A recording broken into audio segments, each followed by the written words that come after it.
Ben ritrovati a Pianeta Veneto, oggi siamo al Tennis Club Montecchia, siamo a Selvazzano, in questo gioiellino in fianco abbiamo anche il Golf Club, qui ci sono però i campi del tennis, qui con noi c'è il presidente del circolo, nonché il maestro responsabile dell'attività sportiva agonistica, abbiamo Andrea Corsini che magari ci racconta un pochino questa sua iniziativa che è nata una decina di anni fa qui a Montecchia. Una decina di anni fa siamo partiti. Avevamo 4 campi, la clubhouse non esisteva, i campi erano in superficie rigida, abbiamo cominciato a convertirli, abbiamo cominciato a costruire la clubhouse con gli spogliatoi, abbiamo cominciato a fare le coperture e siamo partiti.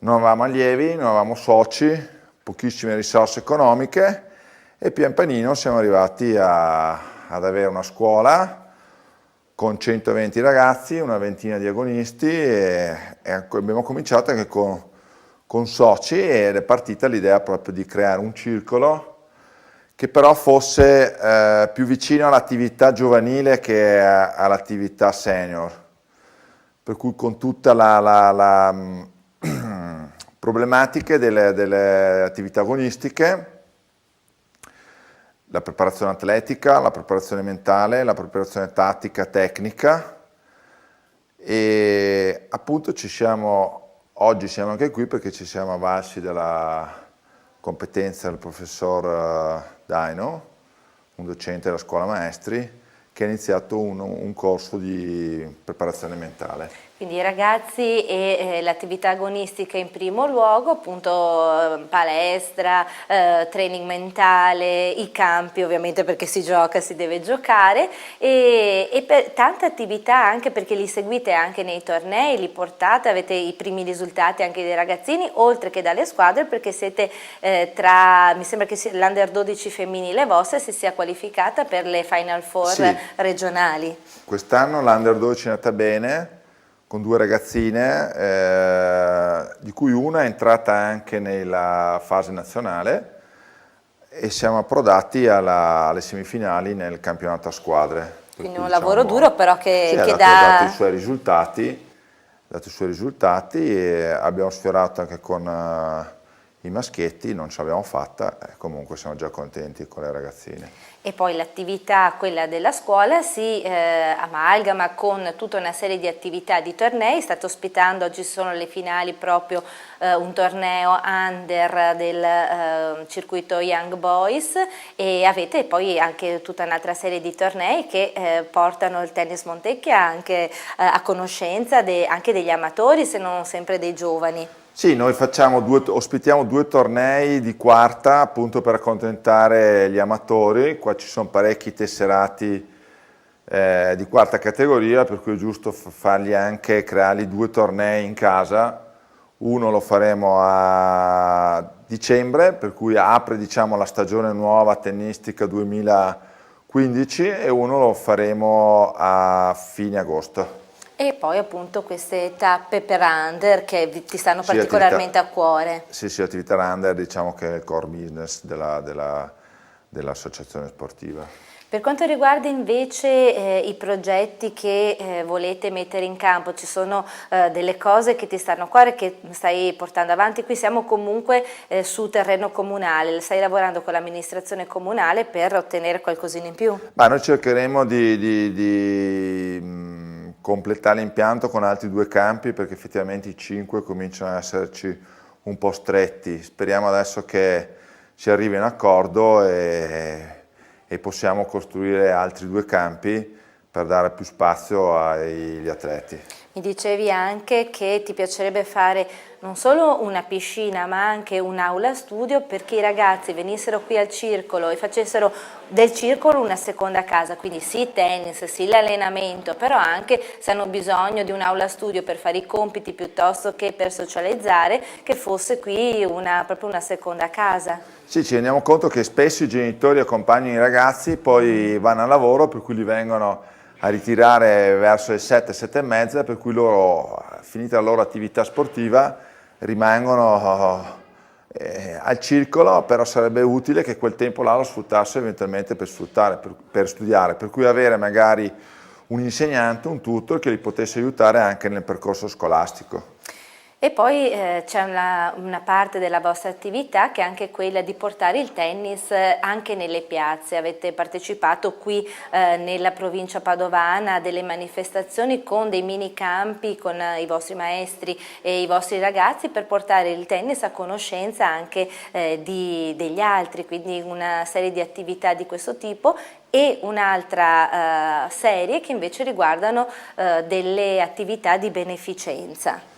Sì, noi essendo anche partiti tra gli ultimi abbiamo sempre fatto molta promozione nelle scuole e ultimamente ci stiamo avvicinando proprio alla popolazione qui dei luoghi, per cui con le feste e lo sport andiamo in piazza e facciamo conoscere questo sport a ragazzi che magari non hanno mai potuto praticare o non lo conoscevano, e questo ci ha dato anche degli ottimi risultati.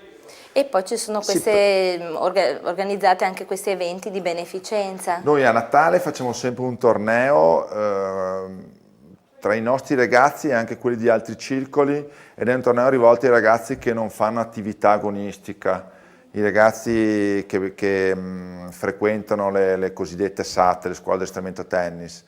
E il ricavato, pagano una quota di iscrizione, il ricavato viene sempre devoluto a delle associazioni non a scopo di lucro. Noi di solito l'abbiamo dato alla Salospuri e negli ultimi anni lo stiamo dando qui c'è una scuola per cani che guideranno poi i non vedenti, per cui il ricavato di queste manifestazioni viene devoluto a loro. E adesso abbiamo in progetto, anzi partirà tra qualche settimana, un'altra manifestazione il cui ricavato viene sempre dato a un'altra associazione. Possiamo anche dirlo, io qui adesso leggo che domenica 22 giugno dalle 15 alle 20:30 qui proprio al Tennis Montecchia ci sarà questa manifestazione che si chiama Giochiamo per loro, un torneo di doppio genitori-figli aperto a tutti quanti, il ricavato verrà devoluto in beneficenza a questa fondazione Robert Holman, giusto? Sì, sì, che si è sempre data molto da fare in campo, in ambito sportivo. Il presidente è un'ex nuotatrice di livello internazionale e per cui ci sembra giusto appoggiarla.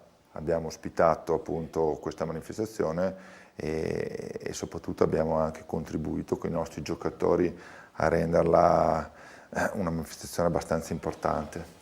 E poi, a parte qui la location che si presta particolarmente perché è proprio una chicca in mezzo al verde, in fianco avete anche il golf, quindi è un posto molto ricercato, però riuscite a fare appunto tutta questa serie di attività, adesso fate i centri estivi e c'è questa novità anche che li fate in inglese. Sì, beh, noi abbiamo sempre cercato di abbinare anche un po' lo sport alla cultura, ci avviciniamo molto allo stile dei paesi anglosassoni.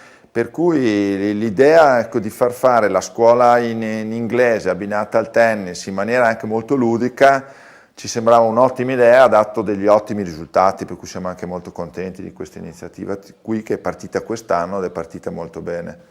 Quindi insomma è una bella realtà che sta crescendo, ci sono tante cose in cantiere che si stanno sviluppando e che state valutando, c'è anche una parte agonistica che state approfondendo e insomma magari potremo approfondire un'altra volta come proseguono le attività da questo punto di vista e i risultati, certo. E comunque intanto i vostri ragazzini vedo che hanno ottenuto vari risultati in giro per i tornei, è un bel impegno. Sì, no, siamo contenti. No, è un'altra cosa che abbiamo in cantiere che quella partirà, sarà una collaborazione col golf, qui noi siamo a 50 metri di distanza, il presidente insomma è sempre stato un nostro amico, i nipoti giocano a tennis, per cui di creare magari una sinergia fra golf e tennis, che sono due sport abbastanza simili per certi versi. Mi sembra bello la concentrazione del golf e del tennis, visto che stiamo parlando proprio di concentrazione mentale, mi sembra una bella idea. Poi sentiremo anche il professor Daino che oggi è ospite qui da voi, vediamo se ci darà dei consigli su come giocare a tennis meglio. Intanto ringrazio Andrea Corsini soprattutto di averci ospitato e gli do appuntamento magari a un'altra occasione. Grazie. Io ringrazio voi, grazie. Ben ritrovati, siamo qui con il professor Antonio Daino, che è uno psicologo dello sport. Stiamo parlando di tennis. Allora, il suo corso si intitola Forza mentale nel tennis. Che cosa significa e quanto importante è in questo sport? Diciamo che la forza mentale è ormai una caratteristica che ogni giocatore di alto livello, sia esso giocatrice in classifica WTA piuttosto che un giocatore nella classifica ATP, è un requisito fondamentale. Lo stesso Roger Federer dice che con la sua maturità di gioco si è reso conto che la forza mentale è quello che lo distingue dagli altri giocatori. E con i ragazzini, ho visto che prima lavorava con i ragazzini, gli fa fare dei test, è anche un gioco per loro? Ovviamente il programma di forza mentale viene calibrato in funzione delle caratteristiche dei partecipanti. Prima abbiamo visto un lavoro che si fa con i ragazzi intorno a 12 anni e ovviamente si imposta l'attività mentale sotto forma di gioco, evidenziando quelle che sono le loro caratteristiche precipue in funzione di quello che sarà in prospettiva lo sviluppo del loro gioco. Ovviamente attualmente il programma della federazione, condotto da Michelangelo Dell'Edera, che è responsabile dell'Istituto di Formazione, prevede una crescita dell'area mentale in parallelo con l'area tecnica, l'area tattica e la preparazione fisica. Oggi con i ragazzini qui a Montecchio, ma ieri era con i maestri e illustrava loro quanto importante sia il lavoro della mente. Certo, con i maestri naturalmente facciamo passare proprio questo messaggio. Loro devono costruire un giocatore che si suol dire completo a tutto campo, incominciando fino dai primi passi, quindi quando loro avviano i ragazzi al mini tennis, quindi all'avvicinamento al gioco, dove l'obiettivo principale è quello di favorire l'avvicinamento, la passione, l'entusiasmo, e questo poi dopo genera quello che è l'interesse nell'attività e via via poi dopo si sviluppa in passaggi più evoluti legati all'agonismo, allo sport e così via. Lei lavora con gli atleti, con i maestri, ma lavora anche con i genitori, perché anche i genitori devono essere in qualche maniera educati. E da questo punto di vista, dal 2012, con la federazione e quindi con l'unione sia del settore dell'Istituto Lombardi che del settore tecnico, si è messo in atto un progetto di formazione dei genitori. Noi abbiamo incominciato a lavorare attraverso un specifico questionario per raccogliere il vissuto dei genitori dei ragazzi di talento. Il questionario è in fase di elaborazione dei dati che abbiamo raccolto e a breve pubblicheremo anche il risultato che sfocerà anche in uno specifico programma di formazione per i genitori dei tennisti che hanno ragazzi di talento. La sostanza è che la federazione si è resa conto che noi riusciamo a sviluppare un giocatore se e solo se costruiamo una sinergia tra il ragazzo, i genitori, il coach e la federazione che sostiene questo progetto. Quindi avete già i primi risultati, i primi dati, le prime indicazioni? Abbiamo quelli che potremmo chiamare i prodromi di questo processo, che però deve essere naturalmente sperimentato e validato prima di essere divulgato, ovviamente. E se allora, i ragazzi sono quasi dei professionisti o comunque hanno intenzione di fare i professionisti, invece per un amatore? Per un amatore il discorso è un pochino diverso perché l'impostazione è prevalentemente, se mi passa il termine, amatoriale, nel senso che privilegia l'aspetto ludico rispetto a quello professionale che invece viene svolto con un giocatore professionista. Provo a banalizzare. A un amatore insegno la visualizzazione di un processo come quello del servizio, per esempio guardandosi come lui riesce a fare un ace.